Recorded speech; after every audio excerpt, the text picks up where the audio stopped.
મધ્યનું 58મું વચનામૃત એની અંદર શ્રીજી મહારાજ પોતે પ્રશ્ન પૂછે છે કે સંપ્રદાયની પુષ્ટિ શેણે કરીને થાય। જુદો જુદો ઉત્તર પરમહંસો આપે છે, પછી શ્રીજી મહારાજ પોતે ઉત્તર આપે છે કે પોતાના ઈષ્ટદેવ છે, ઈષ્ટદેવના જે ચરિત્રનો ગ્રંથ છે અને ચરિત્રનું શ્રવણ છે એનાથી જ સંપ્રદાયની પુષ્ટિ થાય છે। એમાં ધર્મ પણ આવી જાય, જ્ઞાન પણ આવી જાય, બધી વાત ચરિત્રોની અંદર આવી જાય।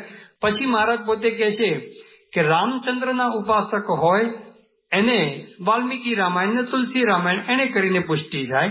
શ્રી કૃષ્ણ ભગવાનના ઉપાસક હોય એને શ્રીમદ ભાગવતના 10મ સ્કંદે કરીને એની પુષ્ટિ થાય। પછી મહારાજ આ વાત કરીને પોતે કહે છે કે મુક્તાન સ્વામીને આજ્ઞા કરે છે કે એવી રીતે તમે પણ તમારા ઈષ્ટદેવના ચરિત્રનો ગ્રંથ એ જીવન પર્યંત લખજો, એ તમને આજ્ઞા છે। તો શ્રીજી મહારાજ આજ્ઞા કરે છે એનો અર્થ શું થયો કે મહારાજ કહે છે કે તમે પ્રગટના ચરિત્રો, એ પ્રગટના ચરિત્રનો ગ્રંથ લખો, એટલે કે પ્રગટની અંદર જોડાવાનો આદેશ શ્રીજી મહારાજે પોતે આપ્યો। પૂરી કથા સાંભળવા માટે ડિસ્ક્રિપ્શનમાં આપેલી લિંક પર ક્લિક કરો અથવા શ્રવણમાલા ચેનલમાં જુઓ। આવી વધુ કથા સાંભળવા શ્રવણમાલા ચેનલને સબસ્ક્રાઇબ કરો।